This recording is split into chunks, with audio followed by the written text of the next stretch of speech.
everyone, and either welcome or welcome back to the Gender Libertarian Podcast. If you do like this, please rate, comment, and subscribe. You can find me on iTunes, Google Play, Stitcher, SoundCloud, Spotify, YouTube, and on my Substack page.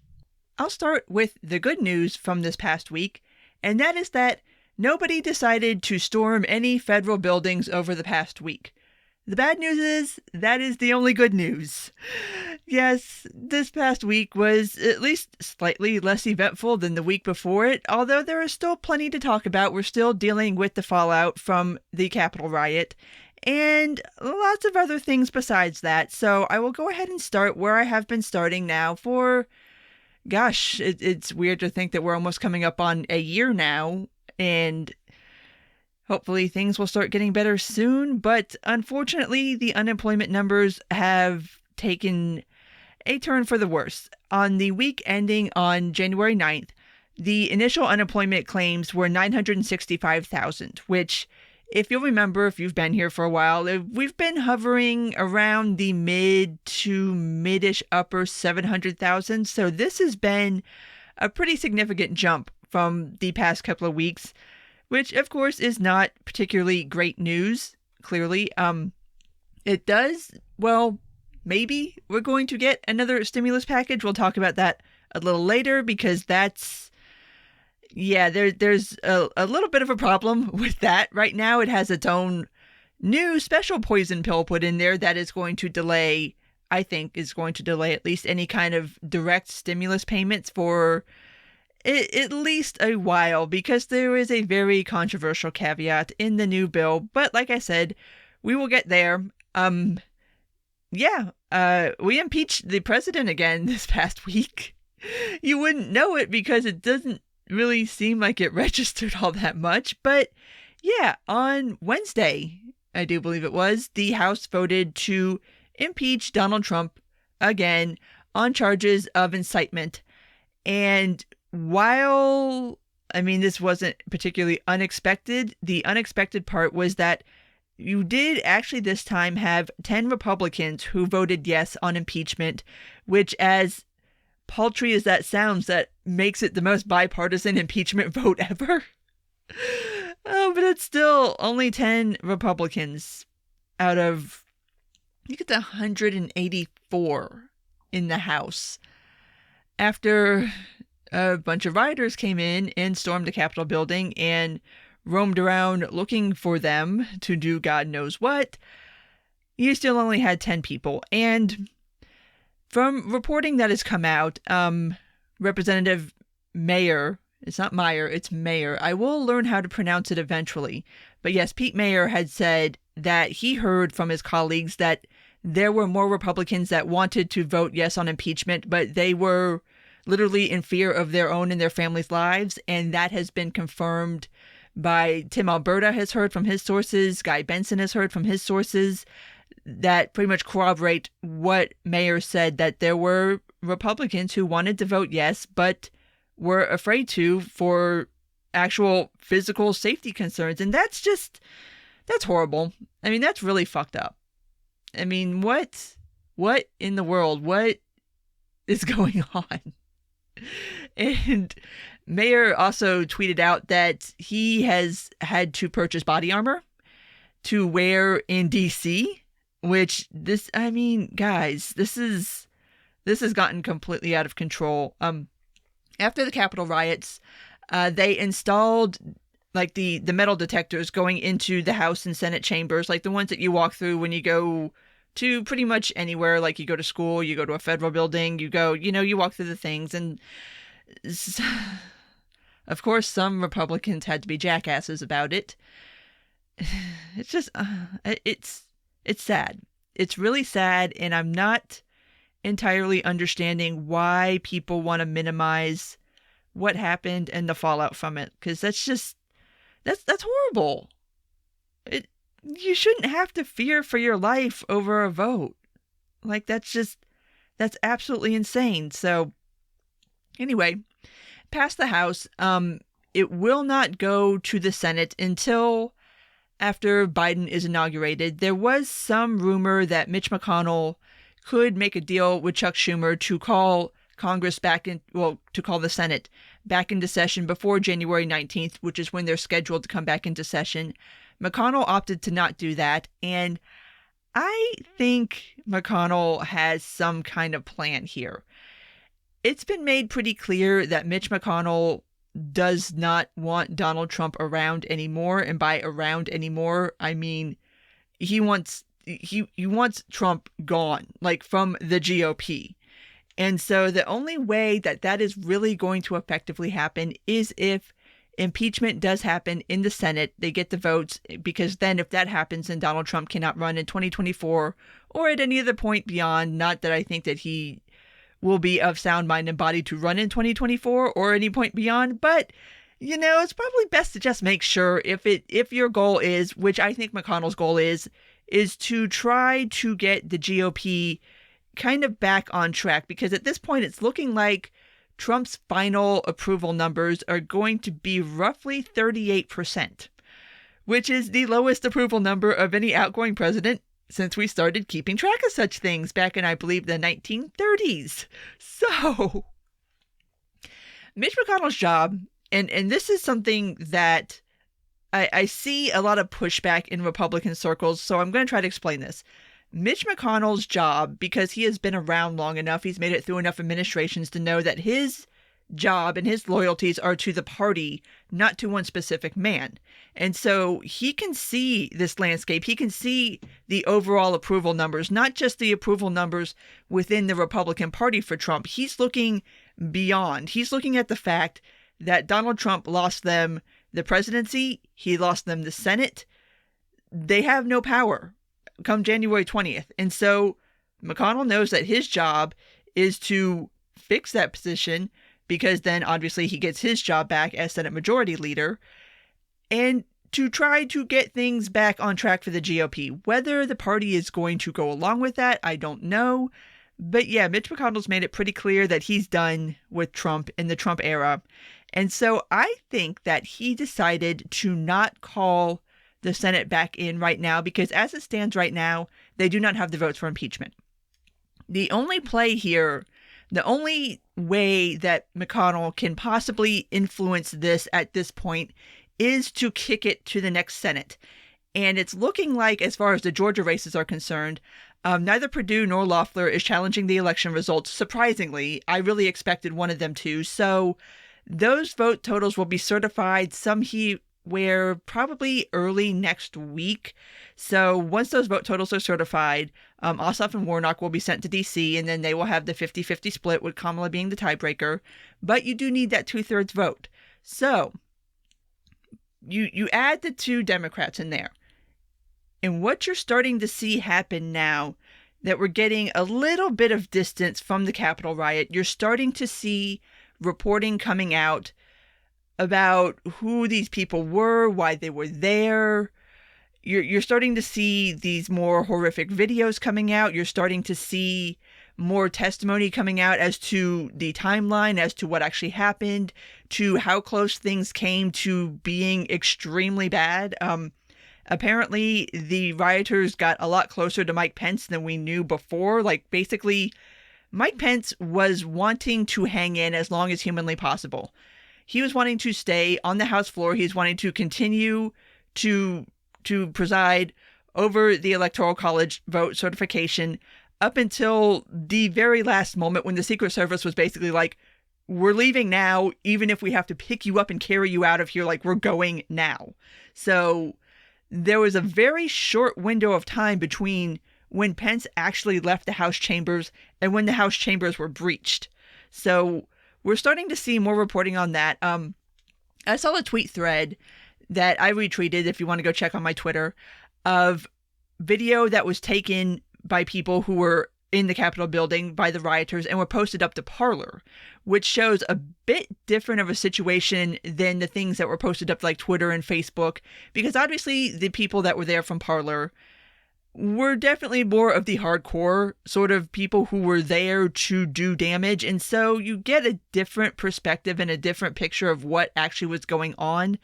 And there's also the situation that a lot of the stuff that was posted up on Twitter and on Facebook and other social media was done not just by people who were there rioting, but also by members of the press that were there, because obviously this was a momentous day. There was a lot of press there.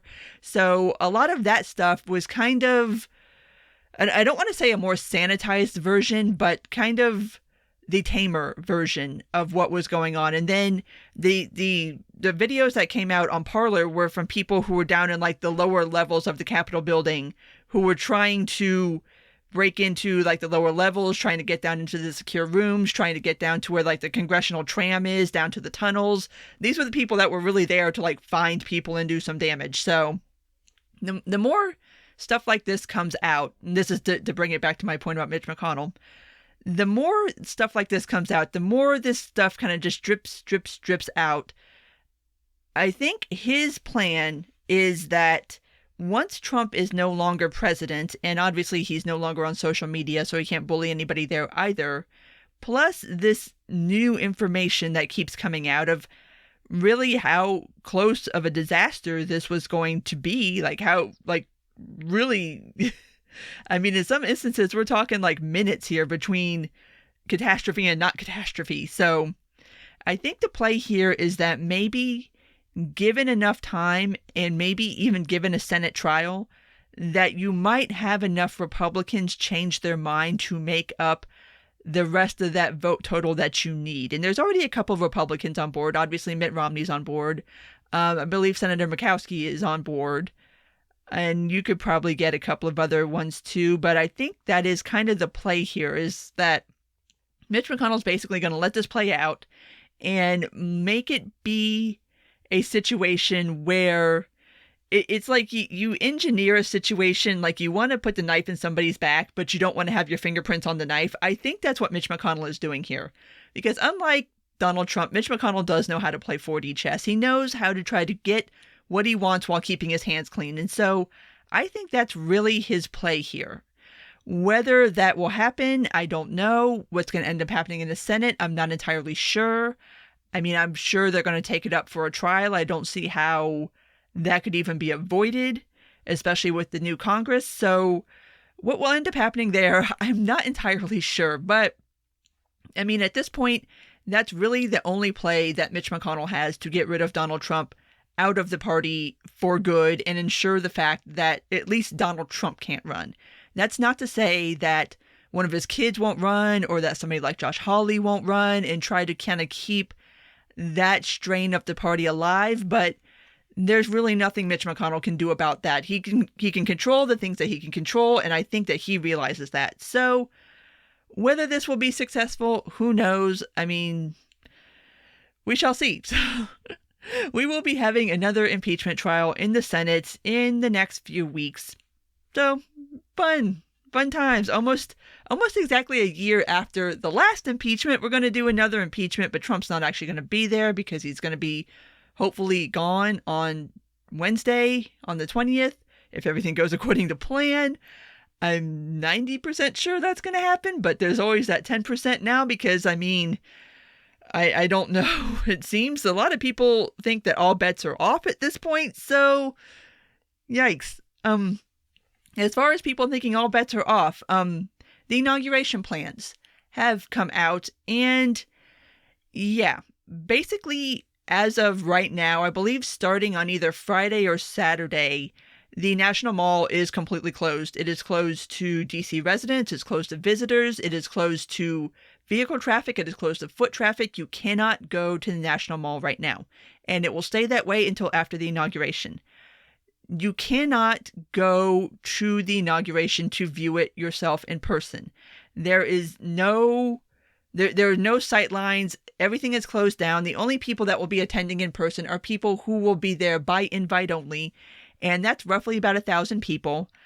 It is rumored / verified. I'm not sure if anybody's actually done like a head count to verify this, but the reporting is that there's going to be 20,000 National Guard troops stationed around the National Mall in order to prevent anybody from trying to get cute and trying to pull some fuckery around the inauguration of Joe Biden. So that is where that is. Yeah, that's not healthy. But I mean, after the events of the past couple of weeks. I mean, what else did you expect? I mean, they're not going to let what happened on election certification day happen again. Like, it's anybody who tries some shit on Inauguration Day is going to be smited off the face of the planet. Do not try it. Do not go. You will not be allowed to go. Yeah, just there is no, don't go. Airbnb has canceled all the reservations that they had in DC for Inauguration Day / weekend. So yeah, it's pretty clear that you are not to go to DC until after the inauguration. How that's all going to pan out, I don't know. Personally, like, why don't we just do this inside anyway? Like, why do we have to have it outside with people? Like, it's DC, it's January, it's going to be cold. Like, let's just take this opportunity to stop doing this particular pageant and just have it on Zoom or just live stream it on YouTube from a secure facility. And then there you go. Nobody has to worry about it. But yeah, we shall see what ends up happening. Hopefully nothing. I mean, I'm sure some people will try it. The chatter now is that there are going to be protests at state capitals, which I don't know what the purpose of that is supposed to be. I don't know what exactly is supposed to be accomplished by protesting at a state capitol over a federal inauguration. I don't know, but a lot of cities are planning for that, including Atlanta. Fingers crossed that there is no violence there, but I'm not holding my breath. I mean, if people feel like they can storm the Capitol building and try to disrupt the process of certifying the Electoral College votes, I'm going to assume they're going to feel perfectly justified in storming state capitol buildings to do God knows what. I mean, I'm not... There's nothing that states can do at this point. Like, I don't understand this, but that seems to be the plan. So, moving to the Capitol riot arrests. Oh, my Lord.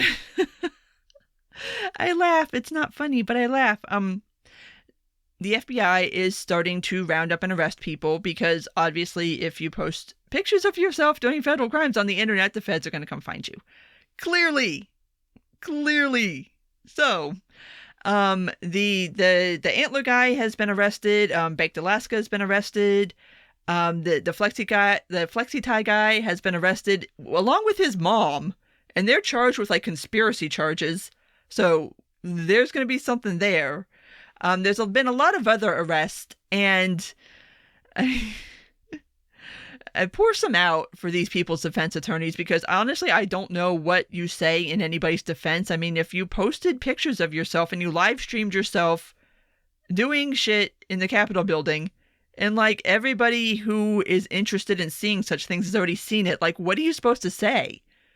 Like, it's not like you can say that your client didn't do it. Like, we all saw it. So what exactly is there to say? And so you're starting to see these filings come out of the government's charges against these people. And a lot of it is, trespassing. It's being on federal grounds. It's destroying property, various and assorted things that these are all going to be federal cases. So bear that in mind.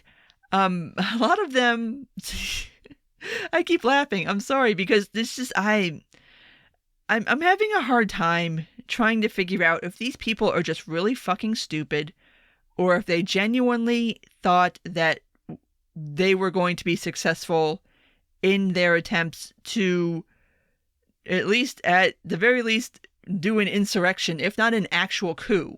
Because aside from the obvious of, if you're doing a crime, like the first thing you should probably do is cover your face. This is the whole reason why ski masks are synonymous with bank robbers. You cover your face when you're going to go do the federal crime so that just in case, nobody knows it was you. But of course, these people did not cover their faces despite having a perfectly valid reason to do so. I mean, you could just say you were wearing a mask because of COVID. Not that you were like covering your face to go do nefarious activities, but none of these people wearing masks.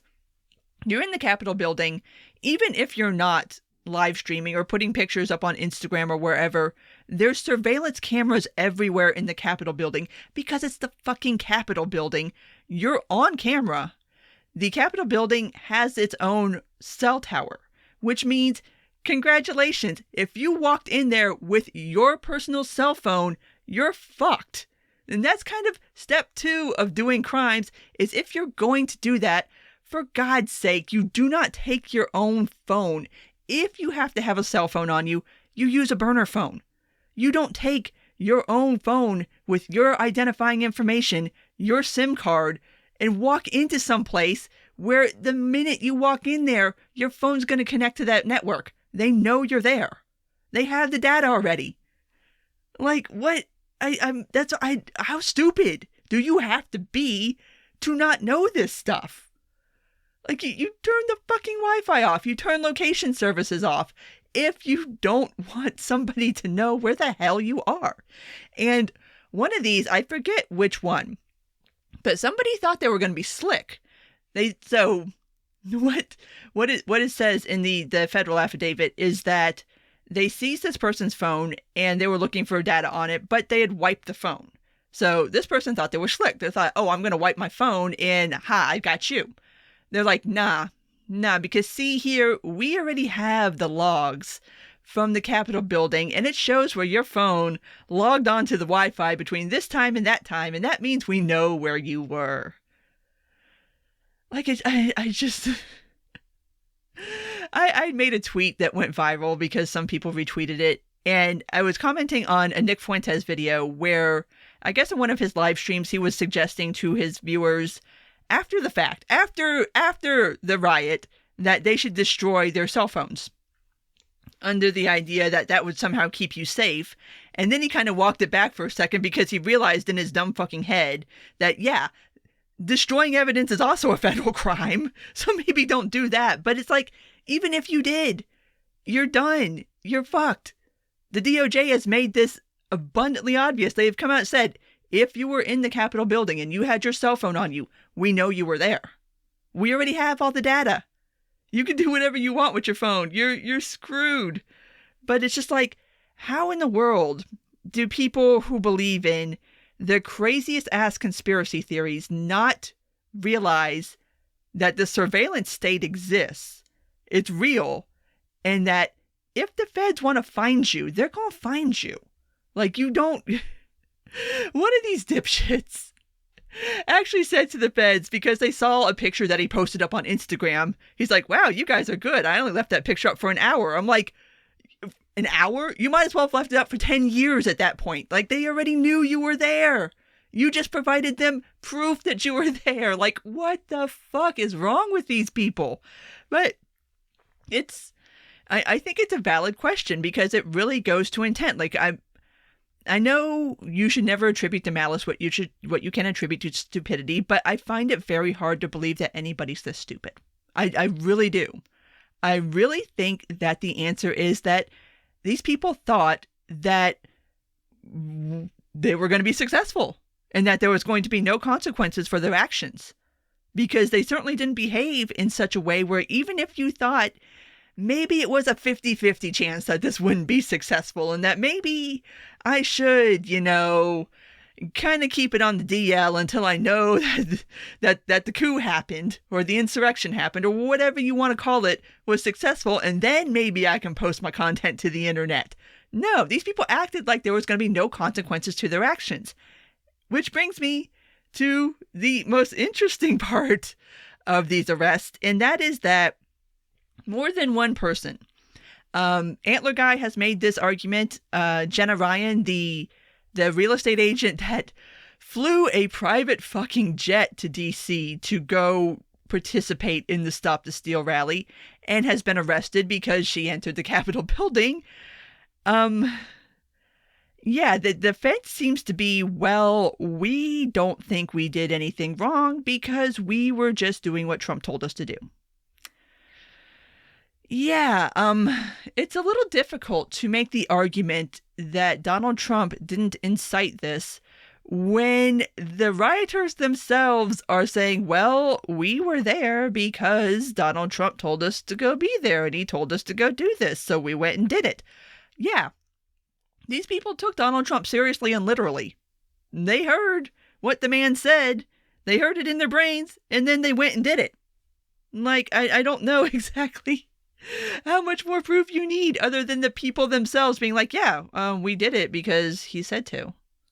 So that is going to make things very interesting for a Senate trial, because honestly, I would just start parading these people in front of the Senate being like, hey, come tell your story. Why were you at the Capitol riot, by the way? Oh, it's because you thought Trump told you to come do this? Oh, that's very interesting. You're like the 10th person I've heard that from. Wow. So, and the funny thing is saying this in public, and all these people cannot shut the fuck up in public. Guys, if you ever commit a federal crime, and you know you've been arrested, you're going to be arrested, shut the fuck up. Stop speaking. Just stop talking. Especially stop talking when there is a camera and microphone in front of you. Just shut up. But none of these people can shut up. They just keep talking. Even their lawyers cannot manage to shut up. One of the guy's lawyers, not the guy that killed Sicknick, but another guy who threw a fire extinguisher at police officers, his lawyer went on Chris Cuomo's show. Okay, first of all, the only thing you should be saying right now if you're a lawyer is no comment. No comment. Not going on Cuomo's show to try to explain anything to anybody. Like, who are these people? Why do they have brainworms? So, he goes on Cuomo's show and he says, as part of a defense, that, well, Trump incited this riot. Are you kidding me? Oh my God, you know what? I ain't never seen no shit like this before in my life. People that just have diarrhea of the mouth and just will not stop talking. And every time they open their mouth, they implicate Donald Trump in inciting a riot, which is a thing that he is on impeachment trial for. Is it like, are they just stupid, or are they throwing him under the bus? I don't entirely understand.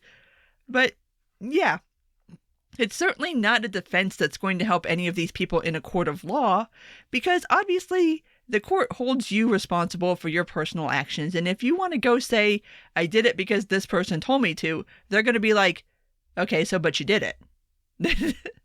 The court doesn't care that you thought you were doing the right thing because the president told you to go do the right thing or to do this thing.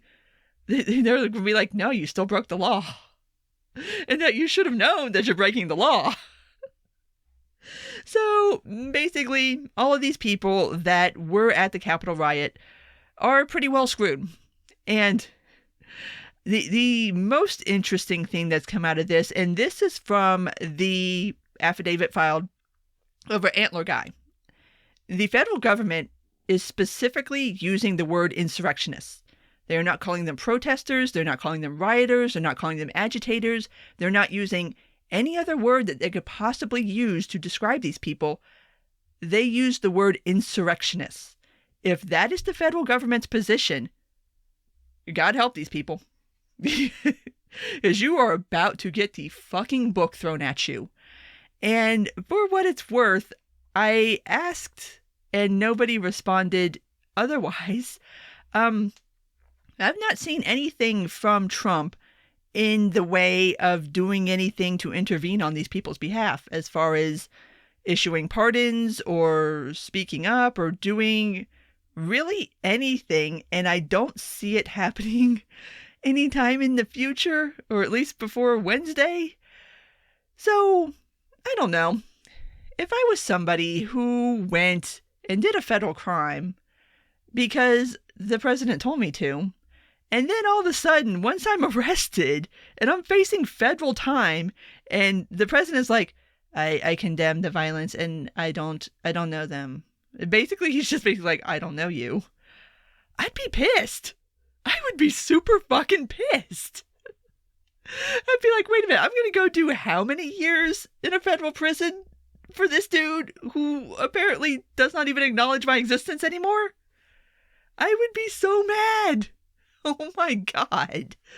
But whether these people will finally wake up and realize that they've been used, beats me. I mean, I guess you'll have a lot of time to sit around in the federal prison to think about it, while Donald Trump will probably not be sitting in a federal prison.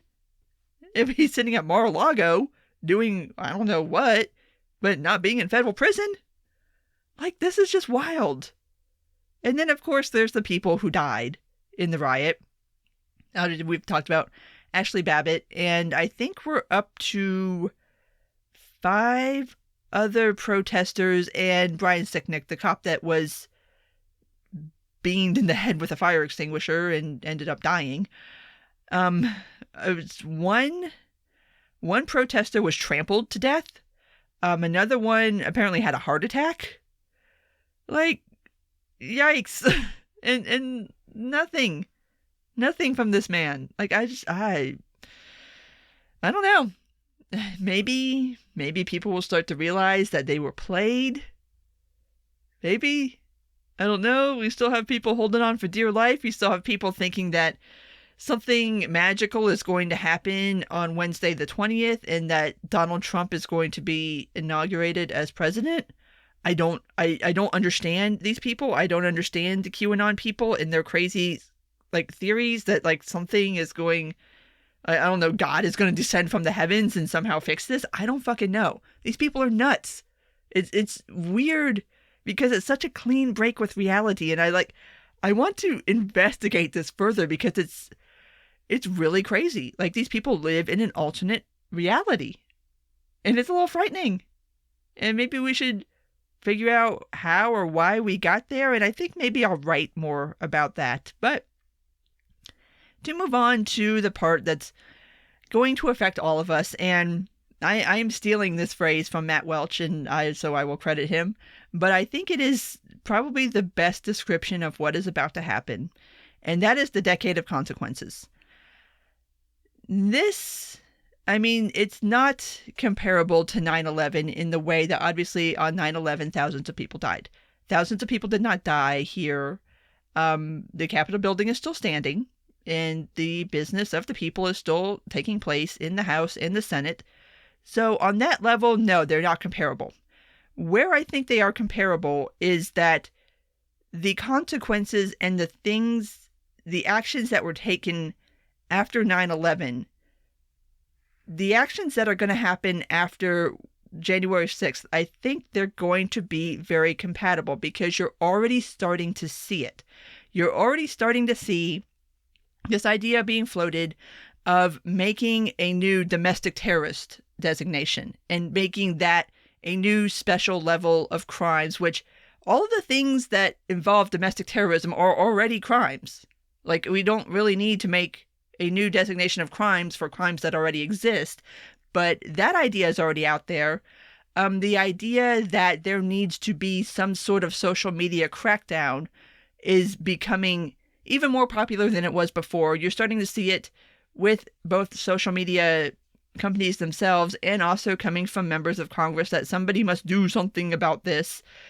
And it's even going so far as people are starting to look at even stuff like Telegram and Signal, podcasts, anything where people are communicating ideas. There's going to be a massive crackdown. This is going to enable a whole slate of ideas that were already floating around in the ether. Now, because of the Capitol riot, there's a concrete reason to do these things. There's a concrete reason to repeal Section 230. There's a concrete reason for either government getting overly involved or corporations themselves getting overly involved in censorship. And I wrote about both of these things for my Substack. I wrote about Donald Trump being kicked off Twitter, and I wrote about Parler being kicked off of Amazon Web Services. I don't have a problem in the main with either one of those two things. My problem, and I really don't have a problem with what Amazon did, because when you read the reply that Amazon filed in response to Parler's lawsuit, Amazon's in the right. I mean, they did everything they could. They reached out to them. They've been reaching out to them since November to try to bring them in line with their content moderation policies. They'd show them hundreds of examples of content that they allowed that violated AWS's terms of service, and Parler either couldn't or wouldn't come into compliance with that, so they booted them. I mean, that is what it is. There's no requirement that anybody should have to bend over backwards for anybody else who's violating TOS. And if Twitter had taken such a stance and said that because of things Donald Trump has done, we are kicking him off Twitter, I would have been okay with that.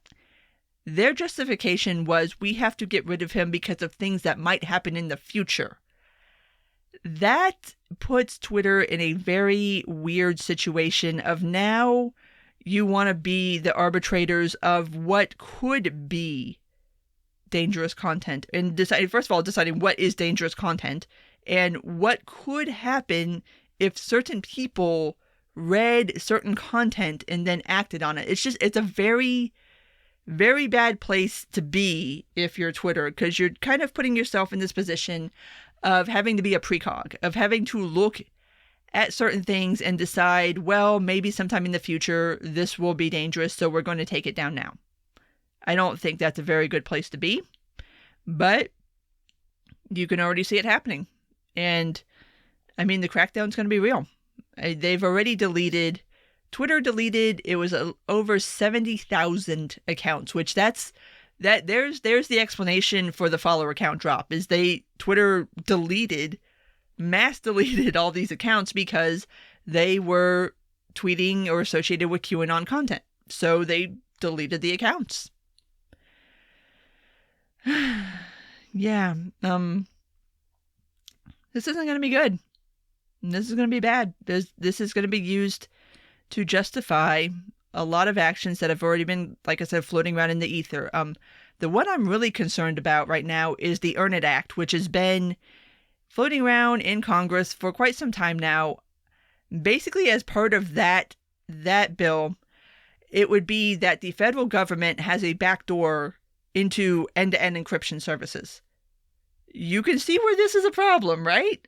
But now, because of the Capitol riot, now you have this justification to say, well, we need to be able to survey all this content that may be going down on places that are not public, that are not in the public sphere, but that are private conversations, private encrypted conversations, just in case somebody's trying to plan any fuckery.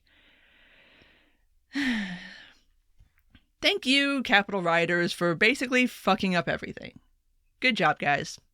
And we are going to be dealing with this for probably about a decade, if not longer. I'm not happy about it. I'm not looking forward to it. I can already see it happening, and I'm already pissed off about it. Because, I mean, this didn't have to be. All of this happened because one man could not accept the fact they lost an election. And now all of us are going to be made to pay the price for it. Even if we didn't participate, even if we strenuously opposed all of this, it's going to touch us now. It's going to touch every single one of us. And I'm pissed. Like,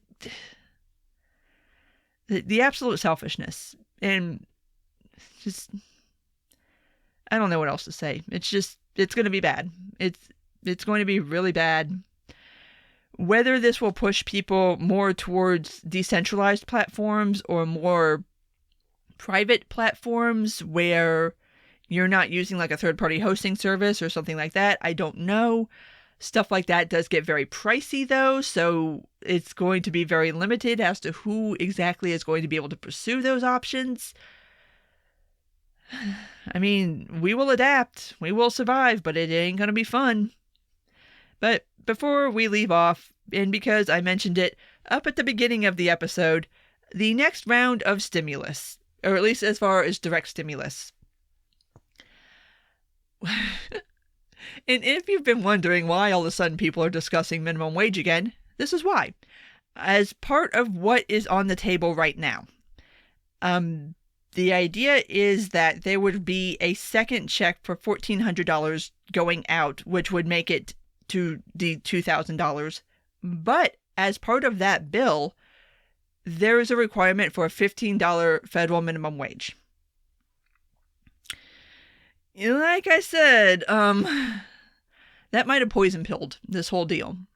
And I don't know if you're going to get enough people to go along with that.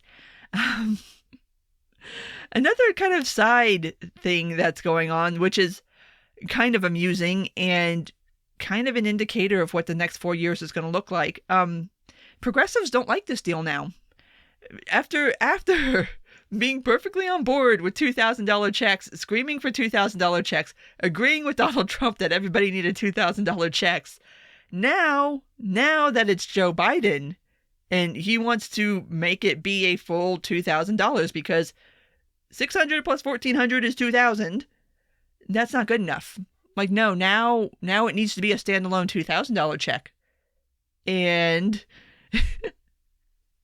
it's like every time. This is what it's going to be. It's going to be progressives moving the goalpost every fucking time and then somehow yelling that the thing that they just agreed to is some kind of neoliberal nonsense and that no, we need to do more. We need to do more. We need to do more. And it's not because of any principled stance. It's because they hate Joe Biden. Like, I've explained this to you guys, but I'll explain it again. The progressive wing of the Democratic Party hates Joe Biden. Hates him. They don't like centrist. They don't like anybody that they could possibly call a neolib. I don't even know if you could call Joe Biden a neolib.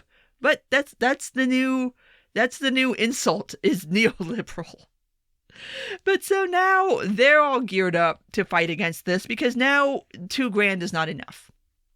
Because, I mean, it was perfectly fine a month ago.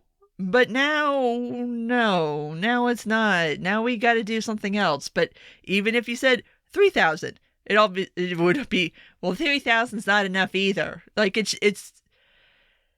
just going to be the progressive wing of the party fighting Joe Biden for no good reason other than they don't like him and they want to basically just keep poking him in the side over and over and over again for the next 4 years. And that is going to create a bottleneck of things not getting done because you're going to have a whole wing of the party that's not going to want to go along with the plan. So maybe that will end up being our bottleneck. I don't know whether when push comes to shove, if these people will actually vote no on this bill. I doubt it. But that's going to be the pushback, at least from the Democrats. From Republicans, I don't entirely know yet. I mean, I don't see any of them supporting this because of the $15 minimum wage. So, again, just like when Republicans tried to put in a repeal of Section 230 in with their stimulus plan, it's like, why?